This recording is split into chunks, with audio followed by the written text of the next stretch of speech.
but I got ads. We have ads. So we're just going to take another couple seconds and just sit here and smile. Okay. The ads run. Unless but anyway, okay, everybody, welcome. It's back to the Odious Soul. Thank you so much for being here on Hump Day. I am here with a very special guest. This is Eric Ulis. I have somehow conned him into coming live with me to have fun on this Hump Day. So Eric, why don't you take a second, let everybody know who you are, what you're known for, and where they can find you on the World Wide Web. Well, I think I'm primarily known for my research on the D.B. Cooper case, headlined a History Channel show called The Final Hunt for D.B. Cooper, which was part of the History's Greatest Mysteries strand. I think they're actually in their third season now. Last year, I actually did some filming with Josh Gates as well for Expedition Unknown, also related to the D.B. Cooper case. And also filmed for a Netflix docu-series. I don't think I'm supposed to mention that, but what the hell? We're all tight here, right? So Netflix documentary series, which is coming out sometime this year. I'm just a portion of that. My understanding is there's several episodes and I'm just on some of the episodes. So yeah, so that's kind of a little bit about who I am. Most of it, again, D.B. Cooper related. Wrote a book about him, which is available on my website, which is just actually in PDF format, actually, but it's pretty badass. It's pretty cool. So if you want to know the real deal as far as Cooper goes, got to check out my stuff. So, but my website is ericulis.com, ERICULIS.com. I also have a fledgling YouTube channel, which is just, if you just like, go on there and look for Eric Ulis, you'll find me. I think I've rolled up like 385 subscribers at this point. I just checked. So yeah, I'm pretty much balling right now as far as YouTube roll is concerned. But that's just a little bit about me. Other than that, pretty much a down to earth guy. And yeah, so when we talked about this, you invited me to do this. I thought, yeah, let's spread our wings a little bit. Let's have some fun with this. 5 questions. You asked me, I asked you. Kind of no limits as far as that goes, and the hell, see what happens. So I like that. I like that, being put on the spot like that. So yeah, I'm excited to put you on the spot. That's for sure. So all right. So, but before we get started, I mean, this is my show, and I insist that people drink on my show. So what are you drinking tonight? Okay, this is called Screwball, which is a whiskey, and it's actually kind of like a peanut butter whiskey, which is really usually not my speed, but it's not bad. It's very rich. It's almost like drinking Bailey's or something like that, where you can't have a lot of it. But I figure for the show we'll do that. After the show, I'm heading out tonight. I'm going to go grab a few beers at a local place here in Arizona. I live in the Scottsdale, Arizona area. So if you're in the Scottsdale, Arizona area, feel free to drop by and figure out where I am. So either way, cheers. So you won't tell anybody where you're going, but if they can find you, they can hang out. Well, actually I will. It's at I think it's called the Black Mountain Distillery and Tavern, which is not too far away from me, but it's a pretty cool place. I've been there a handful of times. They actually distill their own whiskey. And I think they even do their own vodka. And now that we've got all this stuff going on in Ukraine and everybody's, abandoning Russian vodka, I think we need to sort of pick up the Arizona vodka theme and let's just roll with that. But yeah, so I'm, it's because I'm a couple hours behind you. I know you're on the East Coast there. Yeah, it's like what, 5 o'clock there? Or is it 6 Well, 6 o'clock. Okay. Yeah, Arizona is that weird ass place that for 4.5 months of the year we're on Mountain Time, and then 7.5 months of the year we're on Pacific Time.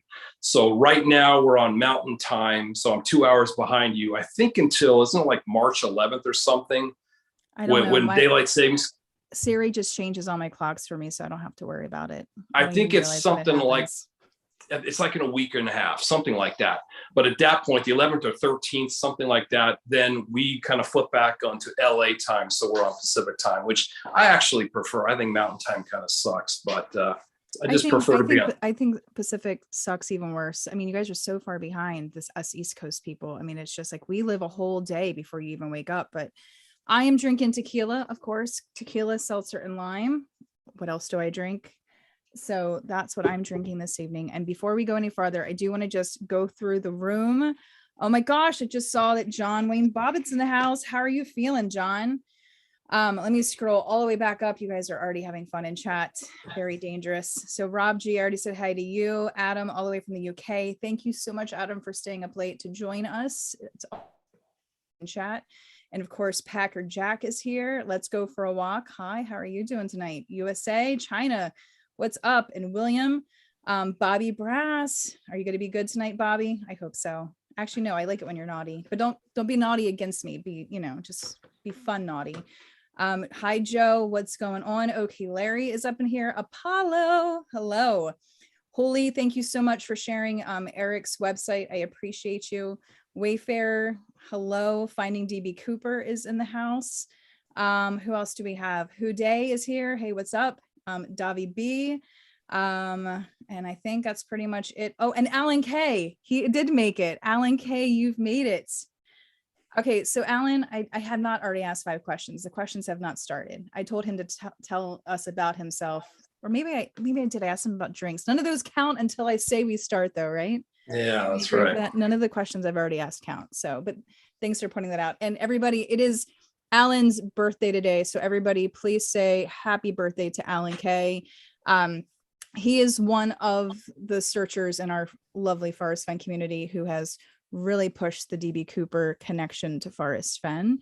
So I'm glad he was able to join us. He might have given me some good question recommendations for you too. Just saying. Uh-oh, did you freeze? Are you still there? So how old is Alan K today? I have no idea. Am I freezing up? You did freeze for a second, but you're back. You're good now. Yeah. So, yeah. I so actually I'm not gonna ask him. I may have to switch to because I'm on the house internet right now, and sometimes it kind of glitches out here. So I may have to jump over to LT. We'll see if it keeps becoming a pain in the ass. I'll let you know, and we can change it. But I do want to let the chat room know that super chat is on. So I think we should have a roll. If you do a super chat with a question for Eric, then I'll have no choice but to ask it, and it won't count towards the 5 questions. Is that a good roll or non-roll that we can break? Is that okay? I'm down with that. Yeah. Okay. What the hell? Fire away. So yeah. So like let's make it through a couple of our questions first. But if you do a super chat with a question, Eric will have to answer it. Okay. So if I don't ask the questions, answer it. you have to. Yeah. Well, there's got to be like some qualifiers in there. I can't be like, I'll answer pretty much everything I can, but Shannon, you know what I'm talking about, baby. But that's the thing. Like, so people ask me all the time about a particular email from somebody that I received, and I simply, I don't say what was in the email. I say that, I've said everything I can say about it. So you can say things like that. You don't have to give a definitive answer, but you still have to answer it in some form or another. Okay. All right. I'll put the political hat on and I'll answer it that way. Yes. Okay. All Perfect. Right. And John Wayne Bobbitt, who is, I think you're still in the hospital, right? I think you're still in the hospital out there in Vegas. He just gave us a $20 super chat, but there was no question attached. So you got off easy that time. All right. So we're going to do a fun little round of questions. We each get to take turns asking questions, and they can be on any topic whatsoever. They can be on the Forrest Fenn and DB Cooper stuff. They can be on each other's personal lives. There is no limits. We've agreed to no limits on the line of questioning, which, if you know me, which most of you guys in this room do know me, that could get dangerous just a little bit. Maybe I'll be a good girl tonight. Maybe I won't. We'll see. I relish the challenge, Shannon. So ladies get to go first, though, right? Yes, ma'am. Oh wait, yes. I should explain how we even started talking, shouldn't I? Yeah, why don't you do that? So I was like, I know Lisa Cesari. Hey, Lisa's actually in the chat. I know she's friends with him on Facebook, but she had mentioned him months ago, and I don't even remember how she had mentioned him. Me and Lisa used to message back and forth all the time. And Lisa just saying, you haven't messaged me in a while. You should say hi, girl. I miss you. So she mentioned him, and I don't know, I might have looked him up on Facebook or something, but for whatever reason, he started showing up in my suggested friends every single day, for months, like every day. There he was in his little baseball cap, his little profile picture. And so one day I probably was drinking. That's what happens when I'm on tequila. I'm like, I'm tired of seeing him in these suggested friends, and I hit the friend button. So on Saturday, he actually, he saw one of my posts and he sent me a message, and he just starts asking me questions about my story, like my life and stuff. And we talked for forever. And I was like, you know what? Like, you need to ask me questions live on a show, because this would be so much more fun if it was live. And so somehow, yeah, that's how we got here. Somehow that's how I convinced him to be here. I think it started like after the initial friend request, all that kind of stuff thing, or whatever the hell it was. I think it started with you making that post. You had a post that came up on my feed, and I think I responded to it. I was one of several people, and that somehow started a conversation. I think it was the way I replied to your comment on that post. Yeah, that's when you got the questions started. Yeah, and then the next thing you know, we're like burning up the phone line between the phone line, between Scottsdale and Maryland, and there we go. So the cell towers, we were burning up the cell towers. Yeah, burning up the cell towers, the satellites between Arizona and Maryland. So yeah, it's pretty cool. Yeah, a lot of fun. So I knew there was something about you, Shannon. I'm like, I can tell that there's something about her. I need to find out more. So. The Copper Factory just super chatted $5 to help me with my parking tickets. Thank you, Copper Dan. Thank you. Thank you. I am fighting it. I will let everybody know as soon as I find out if I have to pay the $51 parking ticket or not. Even though I'll still have to, just suck up the $205 from the towing fee. So, Okay. So now, ready to get started? Yes, madam. All right. So you throw the first question. All right. Hope this information is accurate. Okay. You've run for Congress twice, once as a Republican in 2010 and once as a Democrat more recently. This is a multiple part question because I'm a cheater. Why are you interested in politics? Will you run again? And why the wishy-washy party alignment? Couple things. I never really ran twice to the extent that I ran all the way through. I announced as a Republican back in 2010. No, that was different. That was a legislative seat. So let's just talk about the most recent thing. Actually, earlier this year, I did announce that I was going to run in my local congressional district. And basically it's because I was fucking mad as hell, to be honest with you, like a lot of people, about the bullshit that was going on here. But there are some things that came up in my professional life that just, you just can't do it. Like you can't, it's no secret that I'm working on some TV related projects and things of that nature. And it just doesn't work that way. So I actually, closed the campaign, it being what it was, which was very little at that point. And this was probably, I don't know, maybe 4 or 5 months ago. So I really wouldn't call that running for Congress. I guess I had thrown my hat in the ring formally and everything else, but I withdrew again after a couple of months. No, but I'm actually surprised, Shannon, because you told me that you're not really into the politics stuff. So I thought about this. I'm like, is she going to ask me anything about politics? And I thought, no, I don't think she will. But I'm going to challenge you here on the wishy-washy thing. I don't know that I've changed that much. I'm very much a moderate. I'm pretty much, I'm socially a little bit on the progressive side of things. Fiscally, I tend to be a little bit more conservative on things. There's a strong libertarian part of me, but there's also a part of me that realizes, hey, we're a country. We got to work together to defeat certain things, whether it's enemies at the border or it's something like the pandemic.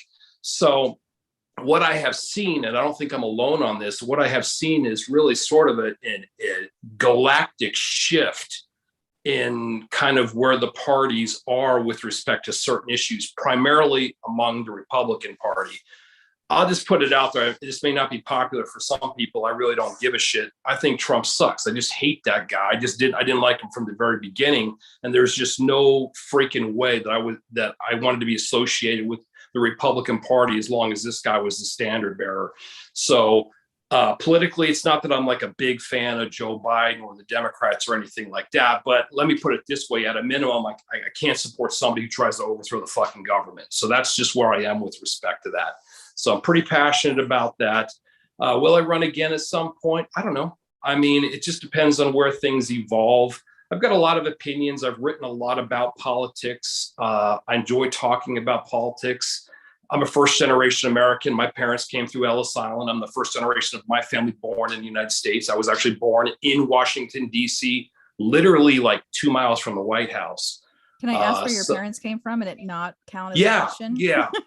They came from a country called Latvia, which has actually been in the news quite a bit lately because Latvia is one of those Baltic nations that are members of NATO, fortunately, that is right there on the border with Russia. So obviously, when we talk about Russia and what's going on in Ukraine and just sort of the bullshit that Putin's pulling in Ukraine, like I know damn well that if it weren't for the fact that, Estonia, Lithuania, and Latvia were part of NATO, not to mention Poland and other countries, that would probably be within his gun sights as well. So my perspective on the American dream and everything else is very different than a lot of people. And so I'm just very passionate about politics and very passionate about the country. Listen, I love the country. I love the country. I'm kind of a no bullshit kind of guy. You fucking lose the election, you roll, you bolt, you come back, you get together and you figure out how you're going to beat your opponent in 24. You don't cheat. You don't try to shake down the guy, the president of Ukraine. Ironically, here, this is the guy that Trump tried to shake down. And then you sure as shit don't invade the Capitol on January 6th and then, pretend like you're some sort of fucking freedom fighter or something. Bullshit on that. Taking a match to the U.S. Constitution is just kind of off limits. So anybody who like embraces that kind of thing, like that's just where we part ways. We just don't see eye to eye. So that's it. You can see I'm pretty passionate about that. But I was just going to say, wow, you seem a little passionate about that. I need a drink. Hold on. I think you could use a couple drinks there, Eric. All right. So I know for future reference, not to bring up politics with you. No, it's cool. It's totally cool. And I get it. There are going to be people that are offended and go, who gives a shit? I don't fucking care. Like, it just is what it is. There are going to be people who think I'm a rock star after hearing what I just said. So, I just think I answered, like when you asked me on Saturday, my political views, I think I answered probably the best way that I could have that day.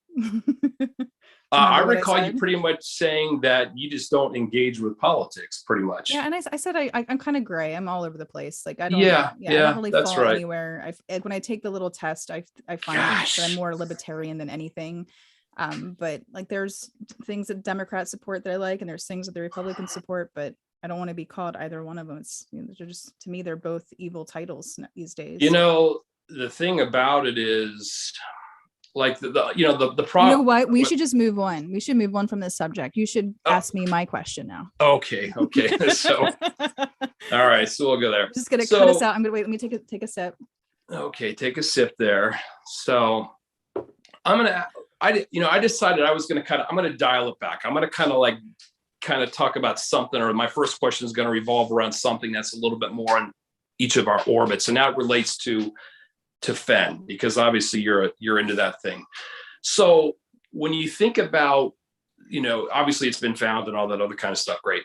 But as far as what got you involved and when you were searching and everything else, what was the main motivation for you? Was it the thought of like striking it rich and I'm loaded at this point? Or is it more about the accolades that go along with being the person that actually cracked the puzzle, the one person that cracked the puzzle and figured out where the treasure was? I mean, it was definitely multifaceted. So the money would have helped, of course. But I've always felt as if I was destined for more than I've been given.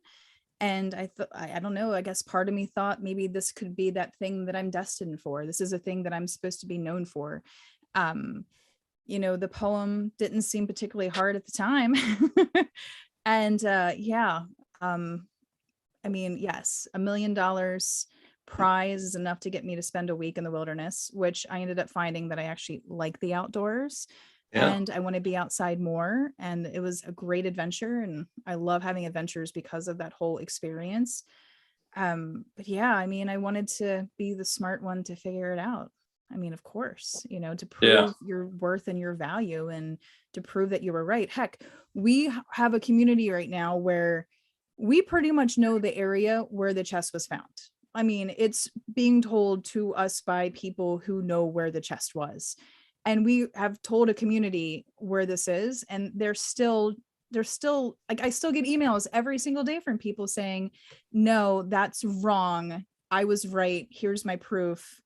Here's like the actually where the chest was. And they have no idea. I mean, we still have people arguing over it constantly.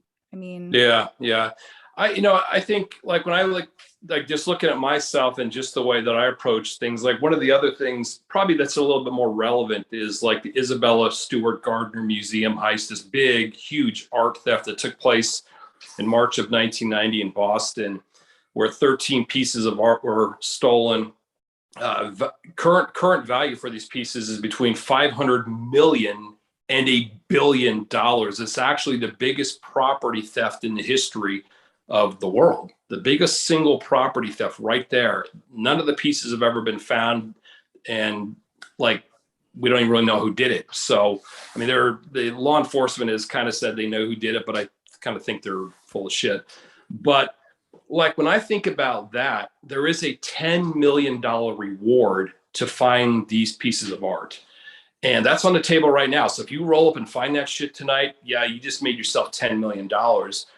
But for me personally, I think the coolest thing about it wouldn't be collecting $10 million. I actually think the coolest thing about it would be being the guy who actually recovered these, 13 pieces of culturally significant art and kind of being like recognized as the guy who was smart enough to crack the code, like almost like, Sherlock Holmes kind of a thing. mm-hmm. So, that's a lot of what animates me and motivates me in these types of things. So it's interesting what it sounds like you're kind of along the same vein or the same line. Your motivation is somewhat similar. All right, so that's going to lead me into my next question. But before I Okay. do that, Lisa has asked, did Eric teach me how to play poker for World Series of Fenn? No, Lisa, I did not talk to Eric until this past Saturday. That was the first time we really communicated. So I got second place in the tournament all on my own. Let me just say, I still have no idea how it happened. I did go down to the Horseshoe Casino in Baltimore on Monday I treated myself to a date night. I did not play, but I got the schedule of events and figured out how their poker room works. And so I think you all know old man Joel that I met on the plane to Vegas, ended up paying my way into the tournament and gave me money to rebuy, which I did not have to use. And he technically owns half of my winnings. So he said I could take that half and go play more poker. So I am planning on doing that. So we'll see if it was just, beginner's luck or if I have some skill. Hopefully it's the latter. Talking Randy, about poker here or what? Yes, poker. Yeah, the World Series of Fenn is a poker tournament, which hopefully you're going to come to next year, right? Yeah, I will be there. Yeah. I will be there unless there's even though it's going to be terrible if you win because you used to do pro poker and blackjack. Well, listen, at the end of the day, like when you're dealing with one tournament, especially a tournament, like luck is an inordinate amount of the outcome. Like there's, like you can have pocket aces, push all in and get crushed by 7 deuce offsuit any day of the week. In the long run, if you're playing smart, playing the odds, everything else, you'll end up on top. But any given day, anything can happen. All right. And then Randy asked me who's in the picture. I'm imagining that one. Randy, that is an autographed picture of Ricky Lake. I was on the Ricky Lake show twice when I was younger. My mom dragged me on the show. That's a topic for another day. I didn't know about this. So, okay. Didn't ask all the questions. Okay. Dark is in the house. Yes, Dark. I was jealous of your mic and I was like, you know what? I have a nice professional mic that I used to sing in. I can talk into it now too, right? So hopefully, room, let me know if I sound too loud or if I don't sound loud enough, because this is my first time using this mic on a show. So, all right. So the question that I had for you related to, okay. So you seem to be very interested in unsolved crimes where the bad guy gets away with it. If you were to commit the perfect crime, what would it be? First of all, unsolved crime where the bad guy gets away with it is redundant. You can't have an unsolved crime where the bad guy got caught. Okay, so sorry. Okay, yeah, you know what I mean. All right, yeah. I do. Yeah, all right. Trying to be dramatic here. So what was the second part that was like, what would I do? Like, yeah, if you were to commit the perfect crime, what crime would you commit? What would you try to get away with? Gosh, that's a good one. You know what? I think you stick in your wheelhouse. You stick with something that you're familiar with. So, I have experience in the casino, played professional level blackjack for a long time, was very good at it. Kind of like I tell people, listen, if you remember the movie 21 with Kevin Spacey, the MIT team player guys going to Vegas, that kind of thing. So, obviously as somebody who's very familiar with that world, I could probably come up with something there nefarious to actually steal. That would be one way. Another thing could be something, gosh, I don't know. I was going to say something similar to what DB Cooper did, which is, bail out of a jet, at 10,000 feet. The problem is nowadays, gosh, I don't know if that's feasible. So with satellites tracking all that stuff, and the problem with what makes DB Cooper like badass, in addition to the fact that the guy got away, is that like we don't even have a photograph of the guy. That's the problem with like a casino thing, is there are cameras everywhere. So in today's world, I would have to dream up a scheme that somehow involved not being caught on camera, because you want somebody to rely upon a sketch. Actually, I'd be very curious to see what somebody's sketch of me would look like. This was the guy. So yeah, I mean, casinos are terrible. Like the Horseshoe, when I got there, you got to show your ID and they make you pull down your mask and they make you look up at a camera. They make you do that just to get into the casino down there. It's terrible. Yeah, I don't know if I can. So I don't know, Shannon, if I could really answer the question except to say any more than it would probably be some sort of scheme that I'm pretty familiar with the landscape.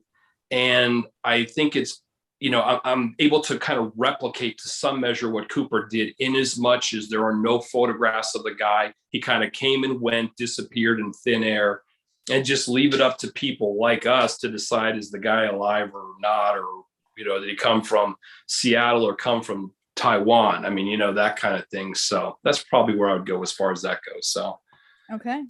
All right. So I'm going to ask you a question. I've got them written down right here, by the way. So I can't wait for the next one. Well, this one's going to be kind of safe. Let's talk about Shannon 2027. So where do you see yourself in 5 years? And this is multiple choice.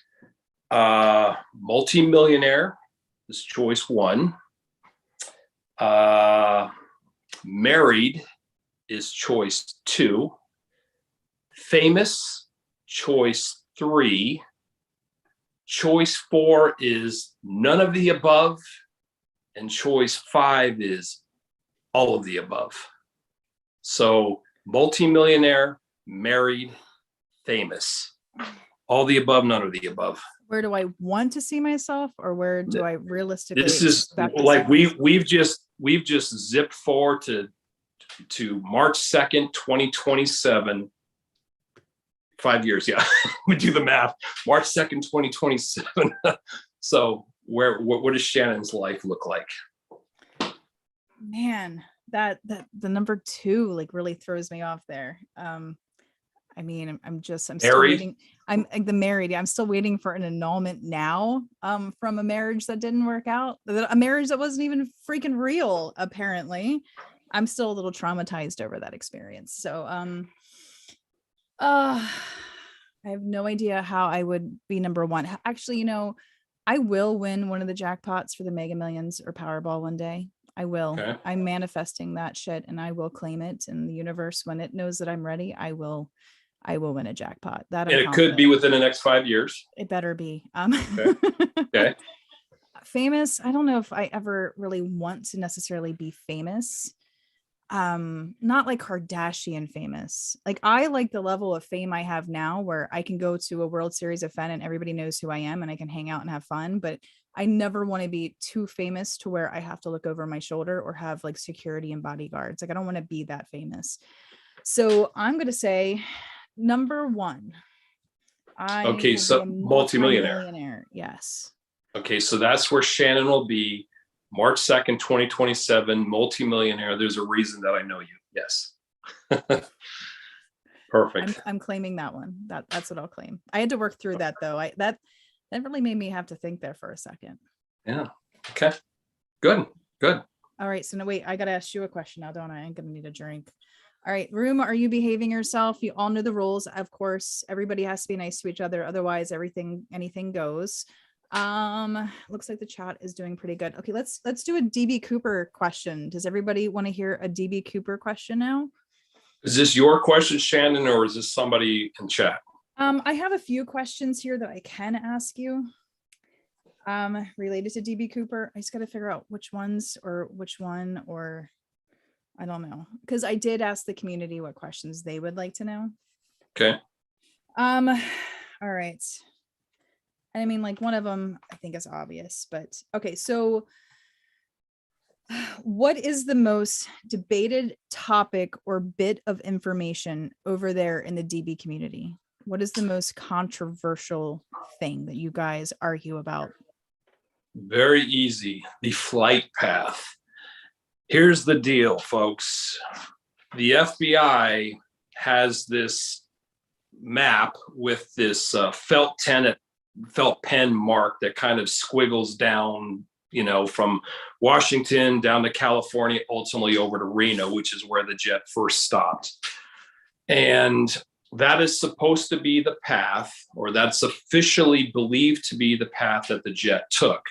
There's one really big fucking problem with that, and that is that after 50 years, not a single piece of evidence or shred of evidence has ever been found anywhere along that flight path or even near the flight path to indicate that DB Cooper was ever there. So that's part of it. The other part of it is that, what was this? 8 years after the skyjacking took place, the one and only piece of evidence found outside of the jet related to the DB Cooper skyjacking was found. And that came in the form of 3 rotted packs of $20 bills totaling $6,000 buried in the sand along the Columbia River, right by Portland, Oregon, and Vancouver, Washington, at a place called Tena Bar. Tena being spelled T-E-N-A, Tena Bar. And the really big problem with those 3 packets being found, you had 3 packets really kind of stacked upon each other just below the surface of the sand, rotted. They'd obviously been there for a long time, I think the full 8 years. The really big problem is that it was like nowhere near where the FBI thinks that the flight that the jet flew and where DB Cooper jumped. As the crow flies, the search area where they were looking, it's like 20 miles from where as the crow flies. And here's the other thing. It's not as simple as saying, well, DB Cooper actually jumped where they think he jumped, the bag ripped off, a couple of packets landed in the river and then kind of just floated and all that other kind of stuff. The reason why that's a problem is because the only river in that area is called the Lewis River, and it meets up with the Columbia River. But where it meets up with the Columbia River is 8 miles downstream from where the money was found. So unless that money has some way to like swim its ass upstream and with his little money legs walk up the beach and bury itself, there's a very big problem. So there's a thing called, or a theory called, the Western Flight Path, which a gentleman named Robert Nicholson first talked about a handful of years ago. And I really kind of liked where he was going with this. And I've kind of really built upon that and worked upon that. And I'm probably the most prominent, well-known person in DB Cooper world that is a very strong advocate for the Western Flight Path. So what I'm basically trying to say is the path that is shown on this map that the FBI thinks was the airliner is actually off. I think the airliner was about 7 or 8 miles or 9 miles to the west of where they think, the jet was. And I believe that the path that they have kind of sketched out, which is pretty kind of squiggly or whatever, I think what they're actually showing there, somebody made a mistake, but I think it's actually the path of these fighter jets that were kind of flying coincidentally about 10 miles to the west of the airline, and we're kind of flying along with it and doing circles and all kinds of stuff. So yeah, so that's a long-winded answer, but I think the veracity of the FBI flight path, I think, is probably the single biggest, most controversial thing. And I've said this before, and I'll say it again. If you're wrong, if someone's wrong about the flight path, good freaking luck on finding anything related to DB Cooper. You're in the wrong spot. You're not going to find anything else if you're in the wrong spot. So, which by definition, I think is going to make it much more difficult to actually solve the mystery of DB Cooper. So the Western flight path, I believe, is actually the most accurate flight path. So. Okay, so I mean, this is not a question that you have to answer or counts towards the 5 questions, but I mean, what does finding anything on the ground help you in figuring out who DB Cooper was anyway? Well, because the money got there somehow. And, you also got to remember there's 3 separate packets that are all together and everything else. So it looks like this stuff was buried there. And we don't have enough time to get into the weeds, the technical parts of it. But my research I just firmly believe that I believe DB Cooper landed very near where the money was found, that he temporarily buried the money because he couldn't very well walk into town carrying a 22-pound bag of cash, $200,000 in a big white canvas bank bag, and not expect to get noticed. I mean, that just stands to reason, right? So I think he temporarily buried it and came back at a later date and retrieved it. But I think unbeknownst to him, 3 of the packets got left behind because I'm assuming he came back and dug this thing up at night. It's night, it's dark, it's on, all this other kind of crap, probably raining and all that other kind of shit. So and how far was this away from the river though? Like who would bury anything? Oh, it was about 50 feet from the river's edge. Yeah. So who would ever bury something that close to a river? You have no choice. And the reason why is because if you land in that area, that's all like agricultural land. So if you land in that area and you need to bury something like this kind of big 22-pound bag of cash, like that land, that earth is like hard clay and dirt. So the really ideal solution is to walk, 1,000 feet toward the river, because it's just sand. It's just a big sandy beach, like on Hawaii. Just, just carve out a thing with your arm and put it in there, then cover it back up and then roll. There you go. Pick out a couple landmarks and come back at a later date. So otherwise, I don't think there's any way the guy could have buried it, because I'm telling you, I've dug in that area a lot. If you just have your hands or a couple sticks or rocks, good luck. You're not digging any kind of damn hole that's worth a damn. You know what I'm saying? So gotcha. Okay. Yeah. All right. So Copper Dan did I almost said Snapchatted. He did super chat another $5. He said, Shannon, after meeting Copper Dan, you are kind of famous, just a little more broke. Laugh out loud. Yeah, another dig at my lovely toe job. So just a reminder, and we also have some new people who have joined us in chat. If you super chat a question for Eric, I will ask him and he has to answer it in one way or another. Just an FYI. So super chat is open and available for you to take advantage of. All right.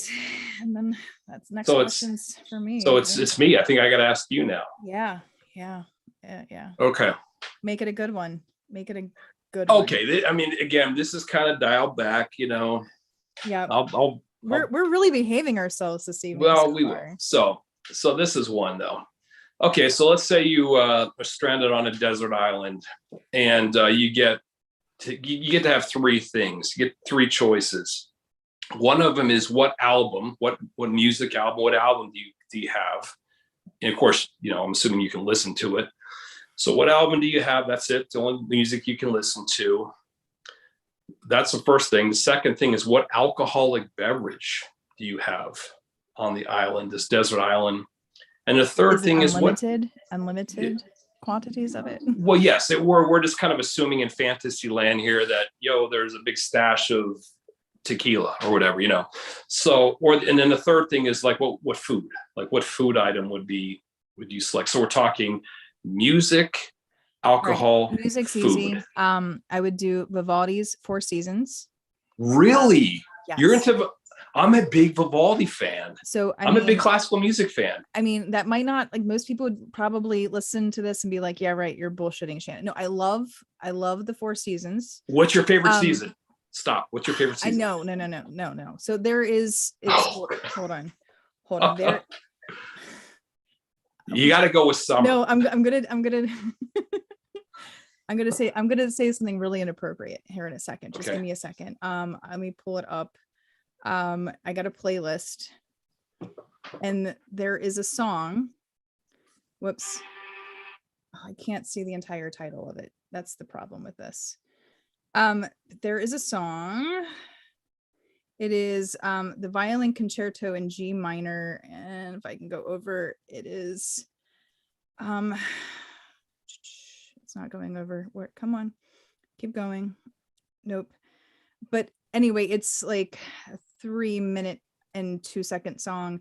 It is my favorite song to torture people to. How we weren't going there, Shannon. So I mean, what I mean is, like, if I were to try to torture you, I would put headphones on you and make you listen to that song repeatedly over and over and over and over and over again. I would just leave you there with these headphones on, just blindfold, and I would just make you listen to the song over and over again. But the entire, I don't know, that whole album, the whole concert, whatever you want to call it, I can't think right now. Yes.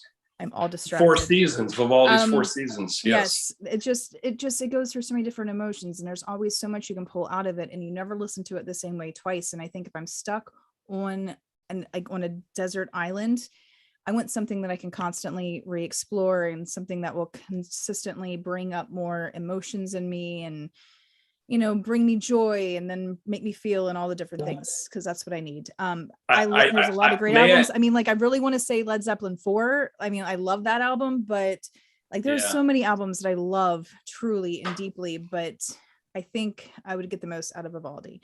Alcohol would be tequila. That's no joke. And I would probably choose Casamigos Blanco. Or the Azor Blanco. I would totally take that if I had unlimited. Might be a little rich. I might have to just stay with the Casamigos. And then food wise, I would probably just say eggs, because I could probably live off of local vegetation. So I would need a good protein source, and I'm not the best fisherman, so I would. Okay. But again, like, we're assuming there's just sort of like an endless supply. Like, if you said like steak, like you know, I don't know, maybe. No. I would still say eggs. Okay. They're just Gotcha. easy. They're just so easy. Gotcha. Okay. Yeah. I mean, I eat eggs every day now, so I mean. Good protein right there. It's what happens when you have chickens. I know that may not be very much fun, but yeah, to me, it's pretty cool. About my health. Listen, listen, what I learned from you is that you dig protein, tequila, and torture. So we're all good. So I don't dig torture. I just, you know. That was your word. I'm just using your word. I say that, but I think it's more just if I want to get somebody stuck in a mental state of some sort, like, that is the song to do it, just repeatedly over and over. Because it's a 3-minute song. It's very short. It does not get quiet during the entire song. It's pretty loud the entire song, and it's just like they can't hear what's going on around them. It'll drive them crazy. Okay. Okay. Fair enough. Oh wait, it's my turn, huh? Yes, ma'am. Oh my gosh. Okay, so I feel like there was one more card, and oh, that's where it is. Okay, I will save that one for last. Okay. Or maybe not. Maybe we need more lighthearted stuff. Okay, so Eric, have you ever dated one of your cousins?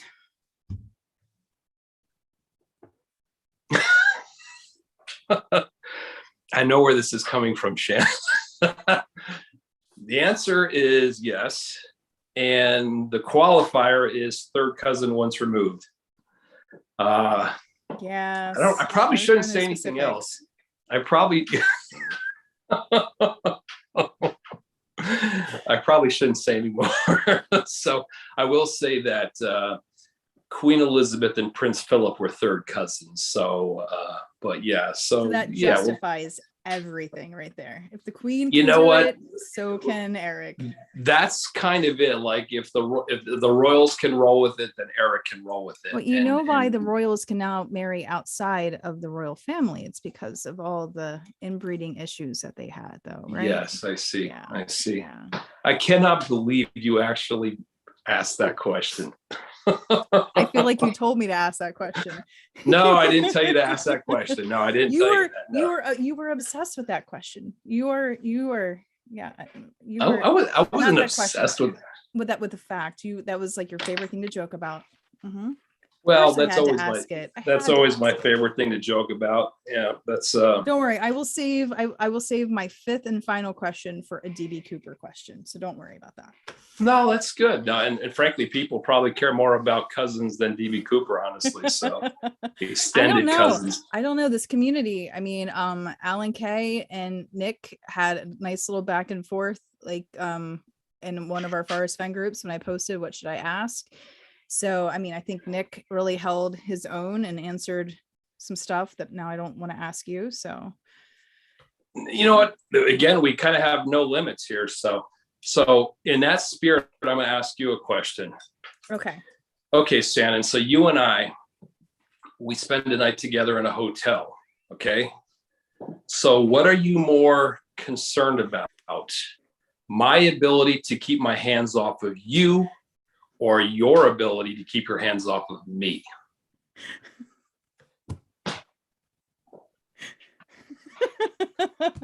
I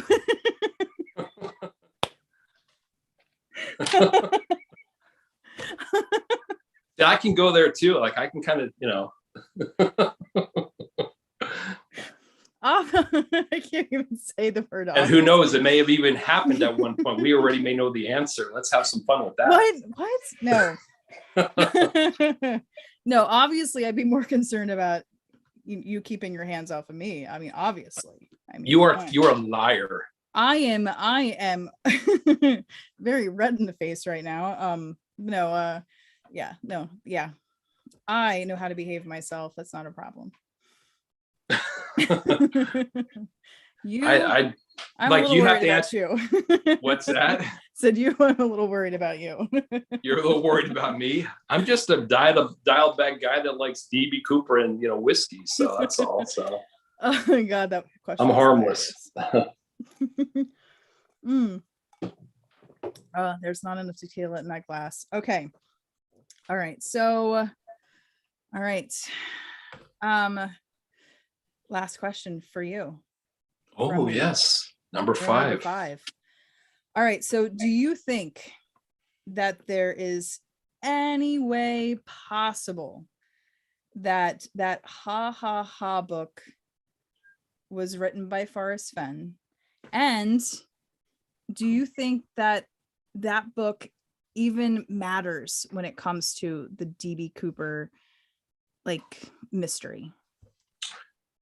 All thoughts around the Ha Ha Ha book. Yeah, I'll say no and no, and I'll answer a little more in depth here. We already know who wrote the book. Off the top of my head, I'm not familiar with the guy's name. It's not Forrest Fenn. He did not write the book. So that mystery has kind of been solved. So we know who wrote the book, even though it's under the name anonymous. The guy was some sort of criminal who was in prison, all that kind of crap. Now, wait, how do you know that? Because I feel like I have not heard that we know who wrote it. I thought it was just assumptions. The person, or if it was hidden. How do you know for sure who wrote Ha Ha Ha?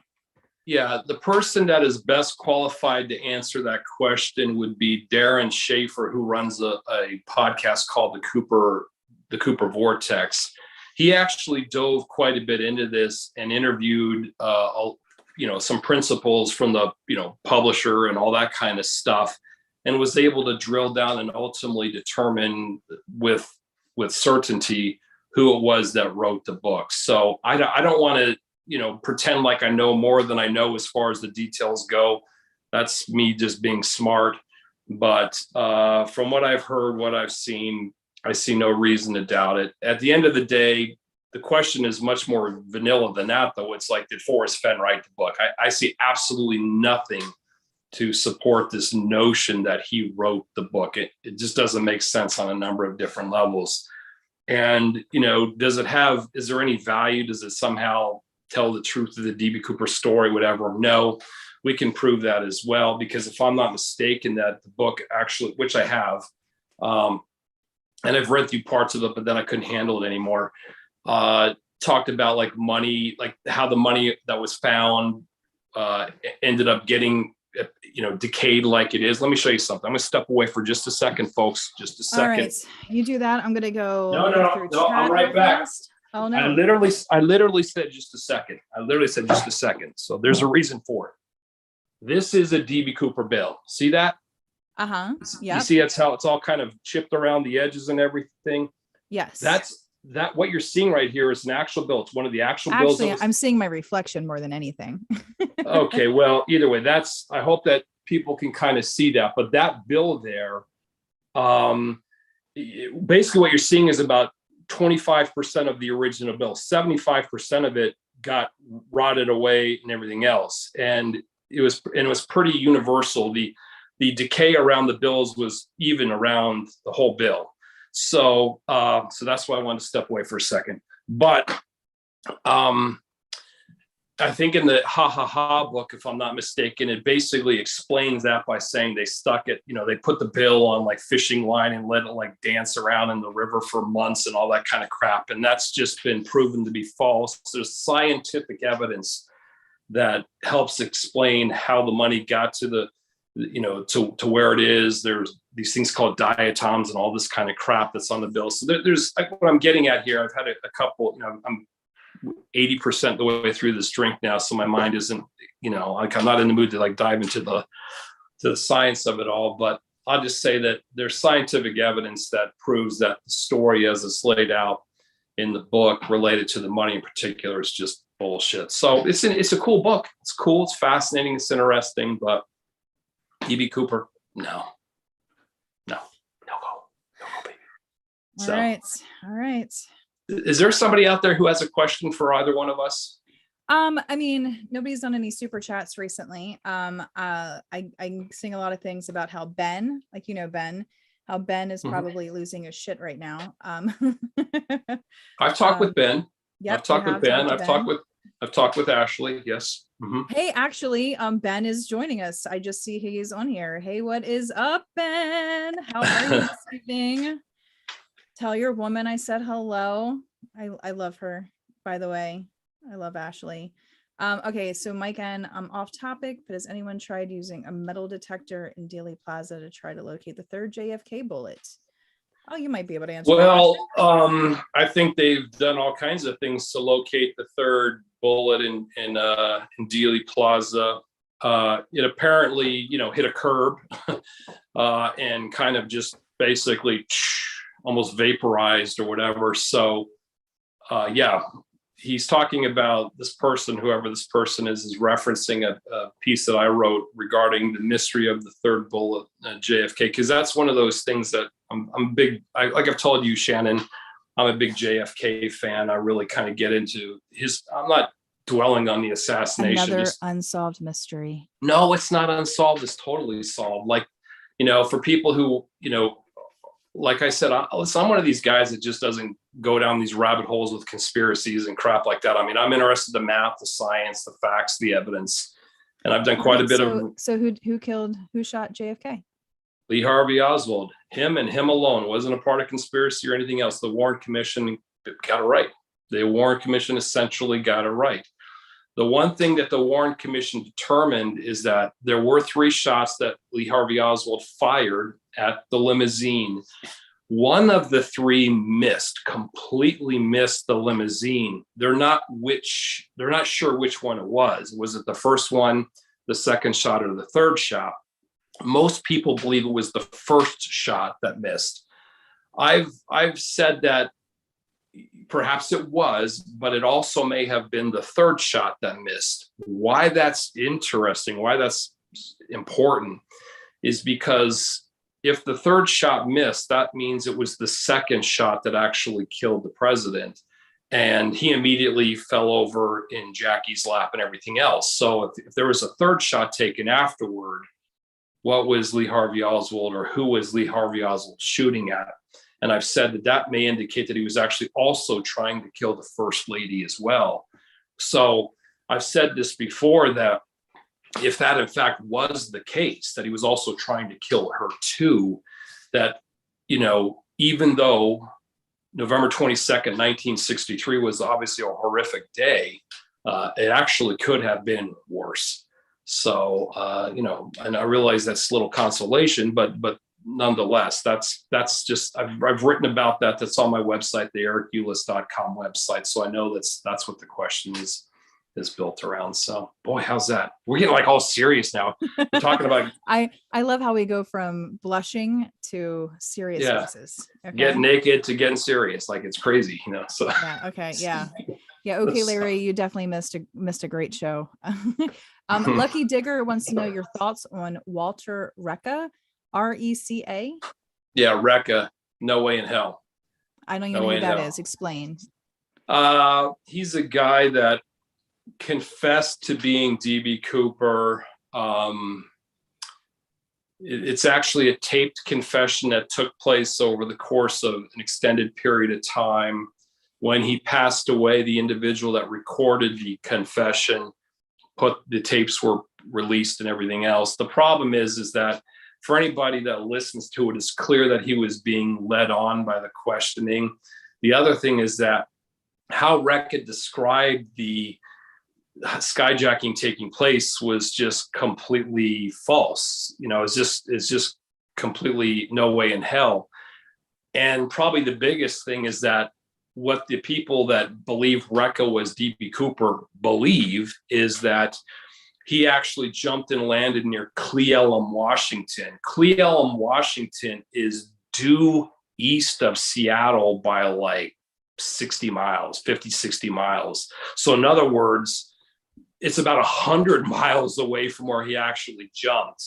And like, there's just no fucking way that like the pilots and chase jets and everything thought that the jet was flying south over Portland, but the jet is flying east over Yakima, Washington. Like, there's just no way. No, you know, it's just crazy.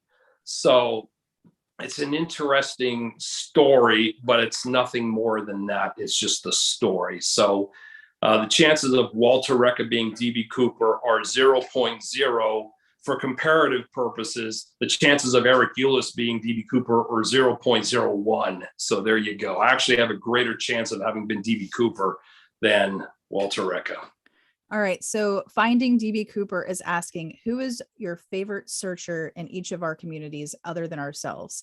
So who is in your community, in your DB Cooper community, who is your favorite person?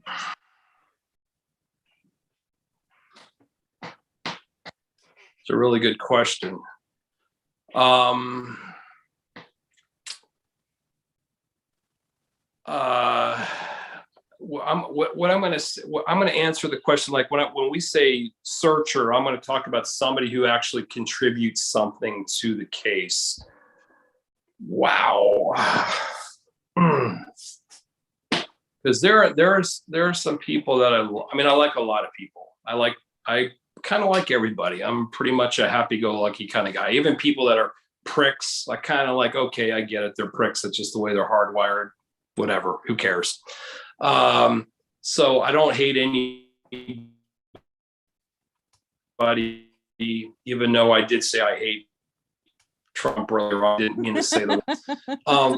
So you were just passionately expressing yourself. Yeah. And I'm usually very careful about the words I choose and use because they have meaning. So gosh, probably the one individual that I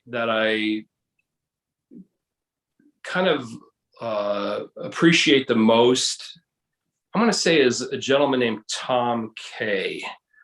Tom Kay is a scientist. He's somebody who has actually analyzed the evidence around the case. I know Tom personally. Tom lives here in Arizona. I live in Arizona, so he's a few hours away from me, but we both live in Arizona. By the way, Tom, if you happen to be listening, I'm going to be sending that DB Cooper $20 bill down to you because he's going to be doing additional research on the bill. So that's for Tom if he happens to be listening here.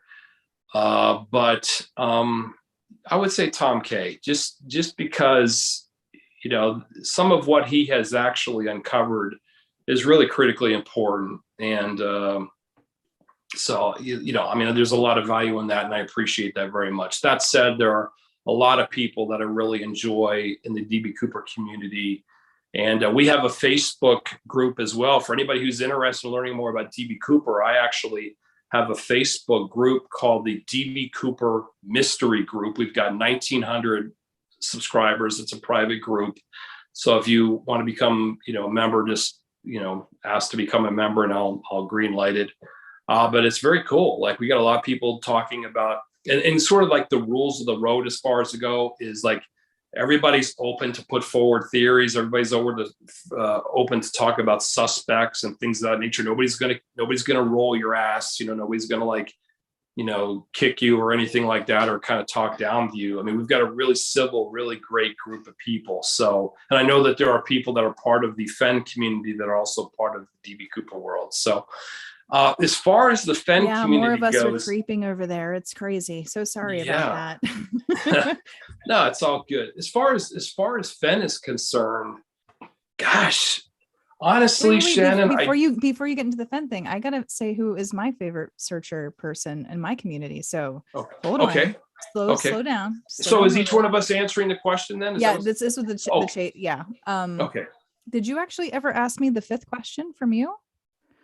No. Okay, well, let me answer this, and then we'll go into that one. I'll just private message you that one, Shannon. So no. So I'm just kidding. I'm just kidding. So you want to see how red you can get my face tonight? Is that what we're doing? So I mean, K-Pro, don't hate me, but I think Cynthia is my favorite searcher. Cynthia's been out a lot more than I know K-Pro has. I love K-Pro. K-Pro, if you're watching, I love you. You know that. But there is something I admire about Cynthia that's just so inspiring, just to be a woman. Like, she's shorter than me, like a whole head shorter, and I think she's in her 60s. And she just goes out there in nature all by herself and just owns it. And I mean, there's just like, when I think of searcher in our community that I admire the most, I think it's Cynthia. She's, never gave up, and even now she's still looking for where the nook is. Like, she still wants to find it. Like, she's still out there, and doing like 20-mile plus bike rides, and I'm like, man, I want to be that active, and that I want to be that strong and independent and amazing when I'm in my 60s. So I would say her. But hold on. There's more things in the chat I feel like I'm missing. Let's see here. Lucky Digger. Why do you suppose that Ha Ha Ha was dedicated to the editor's late husband, Billy Von Cleve? Do you know anything about that? I know nothing of it. I don't know. Sure as hell not, because the dude was DB Cooper and Fenn was the guy. So I'll just put it that way. All right. So last question for me, officially. Yeah, and like, still ask questions. Perfect. Our super chat is on. If you have a question for Eric, please feel free to super chat, and I will make sure I ask him and harass him about it. All right. Well, I'll ask a safe question now that the hotel question is out of the way. By the way, I will be in DC here shortly. So either way, how about if you could roll back? If you could go back 20 years and visit the Shannon of 2002, we talked about the Shannon of 2027. Let's go talk to the Shannon of 2002. What advice would you give yourself? I would tell her, do not buy a house with your mother, because you'll be stuck with her in that same house 20 years later. And it's not worth it. Run far. Run fast. Even a cardboard box would be better for you.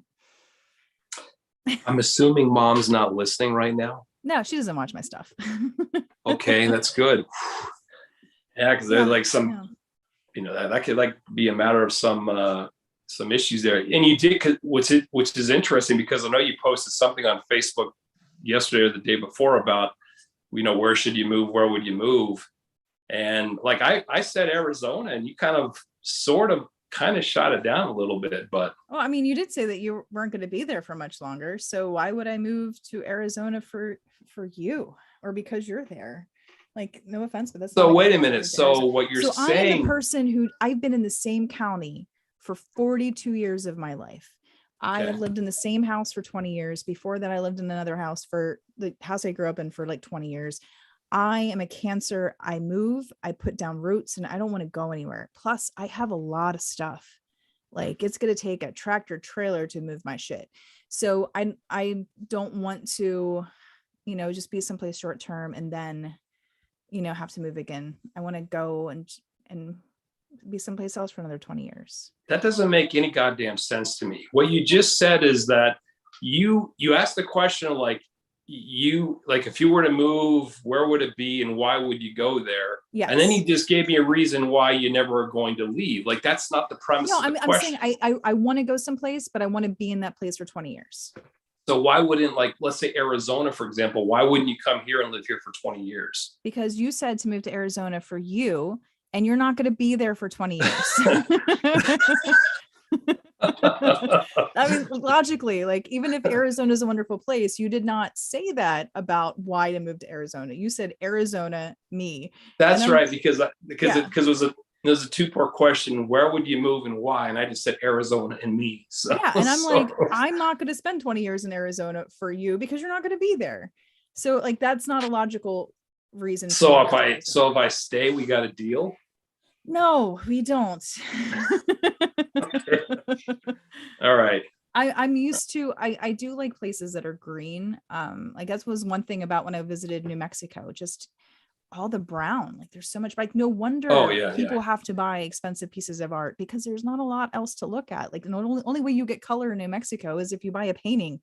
It's that would just be too mundane for me. I'm used to green trees and green grass and growing beautiful flowers. I don't know. They're nice places to visit, but I don't think I could live in such a brown place. Well, and like I've lived here for 19 years, and you and I have talked about this, Shannon. I've lived here 19 years, and I'm just kind of ready to roll. I'm ready for a change of scenery. I mean, I'm single.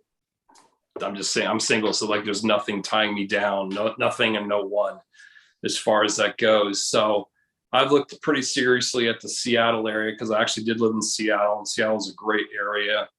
I've also looked at Washington, D.C., and I think, and again, I'm a native of DC. I also have a cousin there, by the way, in the area. You mean the one that you dated? Hey, stop. And then, I've looked at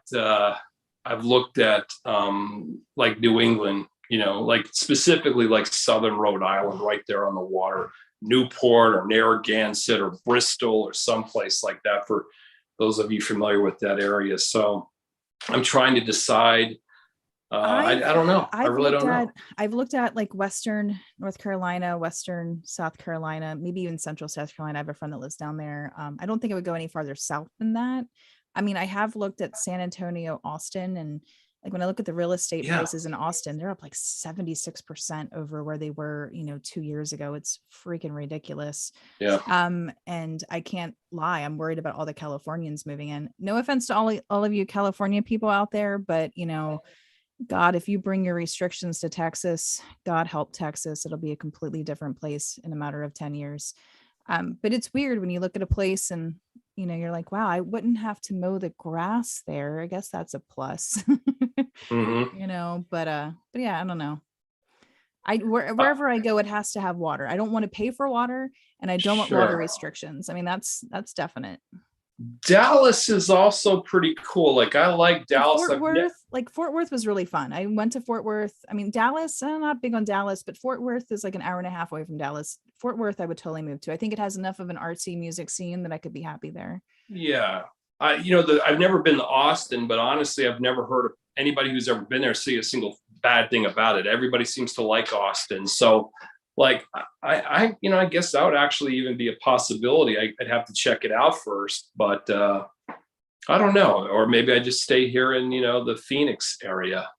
But all right. Well, we have a super chat from Ben and Treasure Warriors. I have okay. no idea what this means, so I'm just gonna read it. Good luck. Okay. Eric doesn't have second thoughts about a leader of Gold Star wives, in parentheses, widowed veterans, a woman who posed with 2 United States presidents and she pushed a book by a convicted murderer. I guess that's the person who published Ha Ha Ha. Yeah, the guy who published it, or the guy who was involved with that. I mean, there's the author, and I'm not very familiar with the publisher. I know that, you know, he was a criminal and all that kind of stuff. So here's the deal. I don't know. I'm not in the weeds with Ha Ha Ha the way others are. So I'm just, you know, I don't really have anything intelligent to add to it beyond that. I know damn well that the story is just bullshit. Oh, he's saying it's Judy Von Cleve. She's the publisher.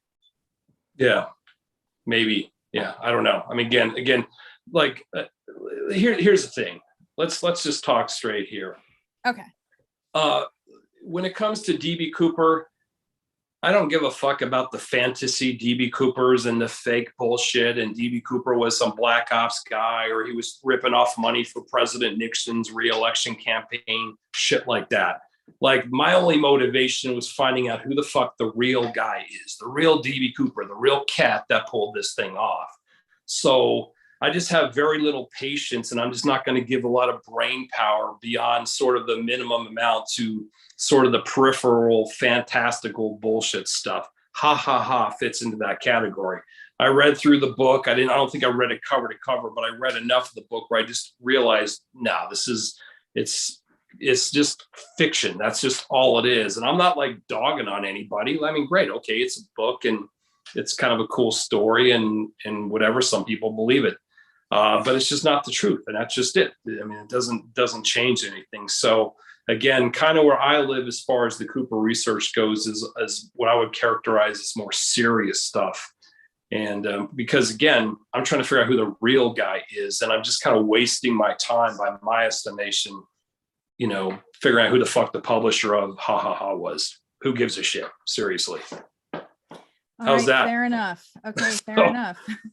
I know I pretty much just so basically, blew torch. If you have any questions about Ha Ha Ha, Eric is not the go-to person for that one. Yeah, and I'm like not the expert on Ha Ha Ha, you know, the way other people may be the expert on Ha Ha Ha. So yeah. How's that? We'll take it. It'll be fine. All right. Yeah. So waiting on that last question. Or did you already ask that question? I did. I think I asked question number 5. That's right. Yeah, you did. That was the. I'll give you a bonus question, Shannon. I'll give you a bonus question. Make it a good one. Make this a really good bonus question. Oh God, you already made me blush. I'm scared. Oh wait. So somebody wants to know if you're not a Ha Ha Ha Ha fan or whatever, will you sell your copies for cheap? No. Collectible. I mean, anyway, I thought that was cute. I thought that was adorable. That's a great question, but no. So. All right. Okay. So another question. What you got? No, you've got to ask me a question. That's what I mean, I really don't have any more that I would. Oh, okay. You. I mean, jeez. Yeah. I mean, quite honestly, Alan K did want to know, what are your top reasons on why Forrest Fenn can't be DB Cooper? But I feel like Nick did pretty good in the thread there, but you can adjust. Yeah. Let's hear it out of Eric's mouth. No. I mean, again, you know, I've looked at the evidence as far as this goes. I pretty much know where DB Cooper, you know, I think I have a pretty solid understanding of who DB Cooper was and where he came from. And, you know, when you're investigating, it's not so much my responsibility to tell you why Forrest Fenn isn't DB Cooper. It's more incumbent upon the person to say, how does Forrest Fenn fit the evidence? So, you know, DB Cooper, for example, had a clip-on tie. Tom K found that there's commercially pure titanium on the tie. There's a couple of grades of stainless steel that appear to be consistent with the aerospace sector. Okay, so Forrest Fenn was DB Cooper, and that was Forrest Fenn's tie. Where did Forrest Fenn come across commercially pure titanium, high-grade stainless steel all that back in the late 1960s or early 1970s. Did Forrest Fenn have an accent? I mean, I didn't hear him speak when he was, back. My understanding is he's a Texas man, wasn't he? Yeah. So, did DB Cooper have any kind of accent? No. DB Cooper was described as having no accent. He was just kind of sounded like me, I guess. I don't think I have an accent, just sort of a standard, normal American. You have an accent to somebody, though. I mean, where was a flight attendant from? What was their accent like? No, but Southerner, I sound funny. Sure, but you're gonna describe a Southerner. Into account that stuff. You're going to describe somebody with a Southern accent as having a Southern accent. You're going to describe somebody as having an accent from Boston, like President Kennedy is having a Boston accent. DB Cooper was described as not having an accent, just sort of a standard American kind of dialect and tone. So in other words, like us. Yeah, kind of. He didn't appear to be from the South, and he didn't appear to be from New England, and he didn't appear to be from another country. So that's just kind of it. I guess that leaves everybody else kind of on the table. So, so that's kind of the main thing as far as that goes. But so. All right. So Packer Jack has a super chat. His question for you is, who do you dislike more, Dan Greider or Robert Blevins? I mean, didn't Dan make up a name? Ridiculous. I did watch that video. Yeah. Dan, this is so ridiculous. Dan's a cool guy. I mean, well, like I obviously I've met Dan and I've talked to Dan. I don't know what happened to the dude. Sent you text messages. Yeah. I don't know what happened like to the guy. He just kind of like, so I don't know. I really don't know. So I'll answer the question this way. I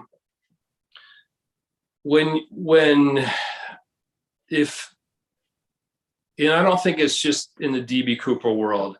Listen, obviously I'm pretty well known in the DB Cooper world, and I obviously have a little bit more of a public profile in terms of like the History Channel show, the Discovery Channel, Netflix, all that kind of stuff, and pertaining to DB Cooper.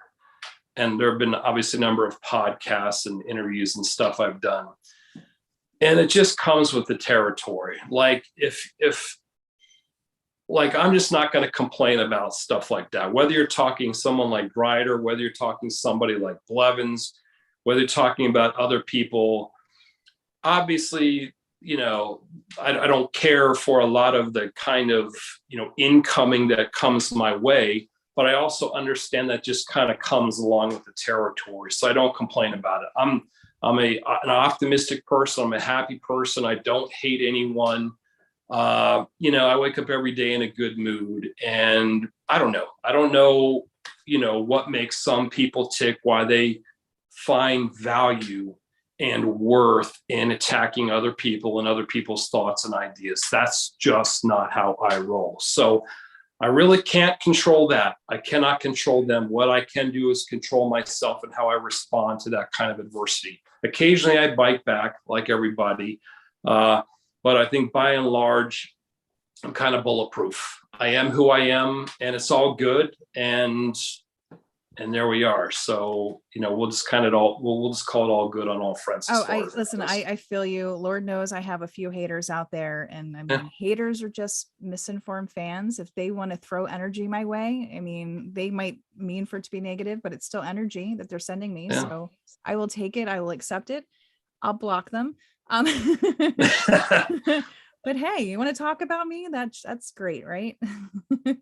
I remember we were talking about that chakra stuff. You brought that up, remember? Yes. Yeah. Keep and energy kind of comes to you. Some of my crystals back here, like during work, I'll hold a crystal to recharge. Yeah. I mean, it takes a lot. I mean, Lord knows in my life, I've been through enough.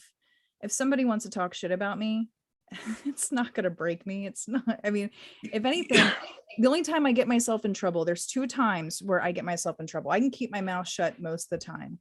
But when I wake up and Facebook shows me a post and I see a stupid comment, I'm highly likely to reply to that stupid comment before I've had my coffee. And then when I'm drinking tequila, especially on a Friday night for Friday Fanyes, I usually have Friday Fanyes with my best friend and other friends. And if I'm looking at Facebook when I'm drinking tequila, I'm highly likely to leave a comment on a stupid comment as well. So those are the two times where I get into trouble. But other than that, I tend to stay pretty okay. And also, when you've had tequila in the middle of the night, you've occasionally been known to send Facebook friend requests, right? Yes. You know, the I thing, blame tequila on a lot of things, apparently. the thing about it, Shannon, is that, and this is like, I'm old enough now where I've learned a few things.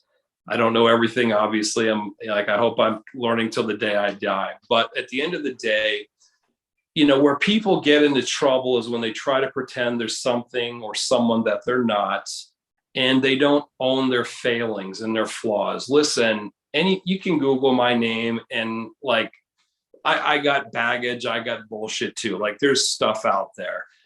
I don't fucking care. Like, at the end of the day, everybody has it. You know, you got to kind of embrace that, who you are.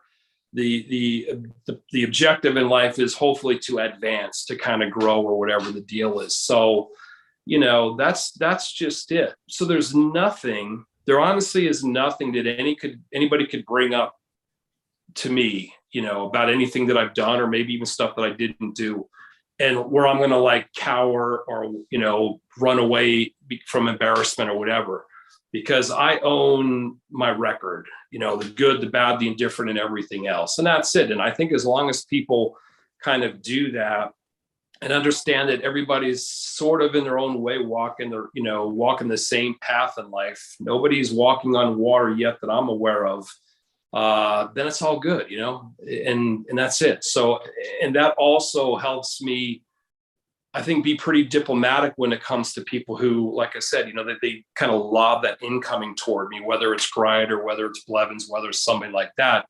I sort of cut people a little bit more slack than maybe I should sometimes, because it's like, you know what, it's all good, brother. I don't know what the story is with your life. Okay, you know, whatever. It just is what it is. And, you know, I'm going to still wake up the next day, be stoked and be jacked and excited, and just kind of like, I'm just looking forward to the next day. So that's just the way I roll. I fail sometimes. I have bad days. You never know what somebody's going through that's making them like that. You know, I remember one day when I was selling glasses in a store, I had a woman come in and she threw these glasses at me. It's complaining she couldn't see. And she was just being so nasty. And this is a woman I sold glasses to for 5, 6, 7 years. Like, I knew her for a long time and I had never seen her like this. So we sat down at the table and I grabbed her hands and I looked at her and I was like, I don't know what's going on in your life, but I know these glasses are not pissing you off this much. What is going on? And the woman broke down in tears and she was like, I found out this week that I was diagnosed with cancer. And it's like, you just never know. And like, my mom brakes check people all the time when she's driving. It drives me crazy. It's like, woman, you're going to get rear-ended or somebody's going to shoot you one day. Like, if you don't want somebody riding on your ass, move over and get out of their way. Because you never know. Like, somebody could be in a hurry to go say goodbye to a dying loved one, or it could be rushing to get to a child in a hospital. Like, you never know what's going on in somebody's life. You can't judge them. So if somebody wants to be negative, it's probably because they aren't happy or something's going on that they just have no other way to let it out. And I definitely try to consider those things, because I mean, sometimes people have bad days, bad moments, bad years, bad lifetimes. And that's the thing. And that's the thing, Shannon, because that energy. A lot of times when you're, to use your analogy, driving down the road and somebody's like, you know, whatever, in a bad mood, like sometimes, and a lot of times it's not because they're in a rush to see a dying person or something of that. A lot of times they're just assholes. But that's just the truth. It's funny. When I'm passing people on a highway, I am most likely to get flicked off by a white male your age. Well, I promise I won't flip you off. No. But here's my larger point. Most of the time people are just assholes. They're just kind of insensitive. They're pricks. They're assholes, whatever the deal is. Okay, whatever. Each one of us has fallen prey to that at some point in our life. I'm pretty sure. I've been an asshole more than once in my life. That's the first thing to remember. And the other thing is that I cannot control the person in that car who's the asshole. What I can control is how I respond to the asshole. Exactly. Yeah. And like, I'm either going to like let poison sort of infiltrate my mind and, you know, flip the guy off and go F yourself or whatever, or I'm going to kind of dial it back and say, it's all good. It's all good in the neighborhood. I'm going to go get home and open a bottle of red wine and listen to some good music and give Shannon a call and we'll just talk and chill. So that's it. It's like all how you approach it. That's the truth. Yeah, I had an old employee and we would complain about our kids. I mean, she had, you know, middle schoolers at the time, you know, and Lord knows my Sammy who passed away. I mean, she was something else. And we would bitch and complain. And every time we were done venting, because sometimes moms just have to vent to another mom, we would say, at least our kid doesn't have cancer, because we knew a family who had a kid with cancer and we knew what they were struggling with. And it was just one of those things, like, no matter what we're going through, it could always be worse, you know? Yeah. It could always be worse. Yeah. All right. Well, I think that there's definitely stuff, like the chat definitely has some opinions about the whole ha ha ha and all that stuff. Lucky Digger, let me go back here and find it. She had asked a long time ago. Sorry, Lucky, I'm just getting to it. How long will you continue to pursue the DB Cooper mystery? I think in some measure until it's solved. And I'm on the record as saying that I do believe it will be solved within the next 10 years. It's not one of those things where I necessarily believe that, you know, it's going to convince 100% of people, because honestly, some people think the world is still fucking flat. Okay. But I think dinosaurs didn't exist on Earth. Yeah. But I do think that, you know, within the next 10 years, because of advances in science and technology, and frankly, the efforts of the independent private community, myself included, I think that we've got a better than not chance of actually pretty much figuring out who this guy was within the next 10 years. But if it's not, then it's not. And it's something that I'll always be interested in, you know. As to what degree I'm going to be involved with it, I don't know. I guess we'll see. Do you think the real DB Cooper is still alive? I think it's possible, although it's unlikely. And the reason I say it's unlikely is just based upon the actuarial aspect of it. Cooper would be about 95 years of age right now, and most people don't live to be 95. Mm-hmm. That said, it is possible. It is possible the guy's still alive, and that may help explain why we don't know who the guy is today, why a family member or somebody hasn't spoken up about him. Like, do you think he ever told anybody who he was? Do you think anybody has that knowledge out there?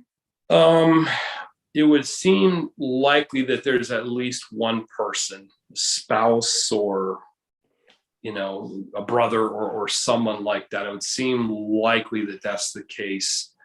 That said, it's not a guarantee. You've got people like the Green River Killer, for example, who apparently told nobody that he was the Green River Killer. I mean, he ended up getting found out because of forensics and all that kind of stuff years later.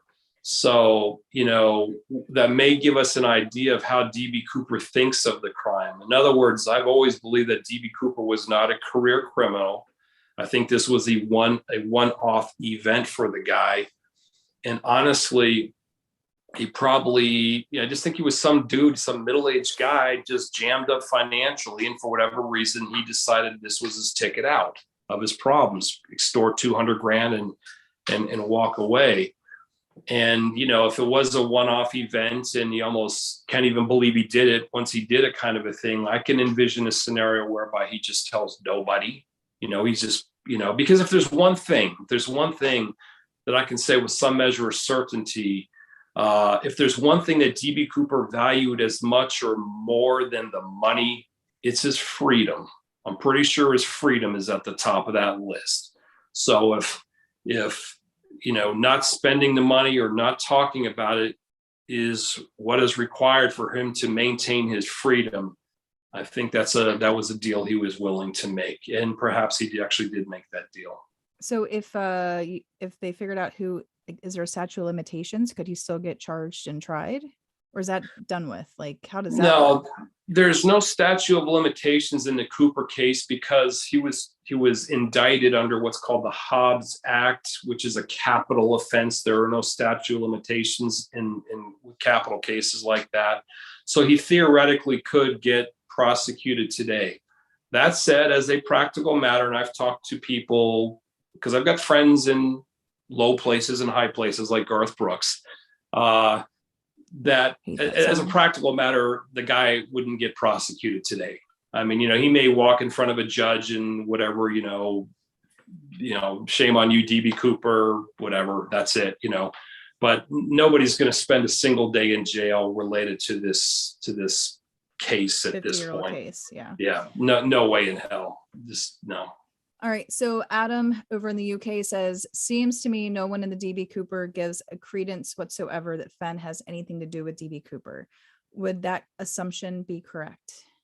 That's correct. Does anybody over there find it fascinating at the least, or do they all think that we're a bunch of crazies over here? Well, I don't, listen, I'm unaware of anybody who places any kind of real credibility in a DB Cooper Fenn connection, and Fenn's not special. DB Cooper, we have people that have said that DB Cooper was the Zodiac killer. We have people that say DB Cooper was HR Haldeman, involved with President Nixon's re-election campaign, well-known public official. We have people that say there was no DB Cooper, it was an inside job, and it was a figment of the crew's imagination. So these kind of things have been going on forever. Fenn is just like, get in line, brother. Like, he's just another one. People like me, I live on the evidence. I know the evidence. I know the case very well, obviously. And I can pretty easily ferret out whether or not there's any validity to a particular suspect or not. And I think that most people that know much about the Cooper case can quickly ascertain that there's just nothing at all connecting Fenn to DB Cooper. All right. Well, is there anything that you want to say before we go? It's 9:30. We've been on an hour and a half. I'm done playing with you. You're free. Now I'm blushing. Too much torture. No, it was all good. Yeah, we were, except for that one question. Oh my God. And like well, we'll talk about that later. All right, so you win the Leaving Me Speechless award for the night, because okay, that was hilarious. Still have to laugh at that. All right, so is there anything that you would like to ask or say in closing? You know what? No. I mean, I think we're good. I think we're all good. It's been an hour and a half. You don't want to overdo the welcome or whatever, overstay the welcome or whatever the deal is. So I just don't. I don't like people having to go back and watch super long live shows. Yeah. That's the problem. Don't get me wrong. It's better to do a part 2. I mean, there was one 4 or 5 hour show. Adam from the UK got a little drunk and went on somebody's channel, somebody who I don't normally watch, but he went on her channel, and it was so hilarious. I mean, he was so funny. Yeah, Adam, I'm calling you out. I did spend an entire Saturday. It was the day after New Year's Day. Because they went on live New Year's Eve. I did spend like 4 or 5 hours watching this video because I just rolled all day long watching it. It was amazing. Yeah. Adam, you need to do that again. Yeah. Well, we can always, Shannon, we can always do a part 2 at some point. So yes, we could. I'm sure. Yeah. I'm going to get a ton of fun comments on this video and a whole bunch of messages tomorrow, I'm sure. So yeah. So if there is anything, if you would like Eric to come back on and you want to ask questions or me to ask more questions, or you want to dig in, please let me know. We can make that happen. So yeah. And if anybody wants to attack me, eric@erikulis.com. That's my email address. Feel free to attack away. And he does have a YouTube channel. So if you're not a subscriber, you should go subscribe, because he needs subscribers. People. I welcome people to join up and join the YouTube channel. I'm at 385. So let's see if we can roll it up to 386 by the end of the night. Let's So at least get it's you over just- 400 by tomorrow, by the end of day tomorrow. That would be good. Yeah, it's all good. It's all good. It's, I don't worry about stuff like that. It'll just happen when it happens, if it happens. But I don't know. you can leave all your fun comments over on his YouTube videos. That's one way to do it. Let him like speak your mind over there. Yeah. All right. Well, Eric, it has been a pleasure. Thank you so much for letting me harass you publicly tonight. It's been a pleasure. It's all good, Shannon. It's all good. We'll continue this later, right? Yes, definitely. All right, everybody. Well, thank you so much for watching. Don't forget to subscribe if you're not already subscribing. Hit that like button or the dislike button. Nobody can see the dislikes anymore. Please feel free to leave comments. And if you need anything, you know where to find me. DM me on Facebook. It's at odioussoul.com. And I guess, well, until next time, right? That's right. Cheers, folks. All right. So now here's the thing. All right. Found the button. Let's push the big red button. All right. All right. I think we're off. Let me just give it a second.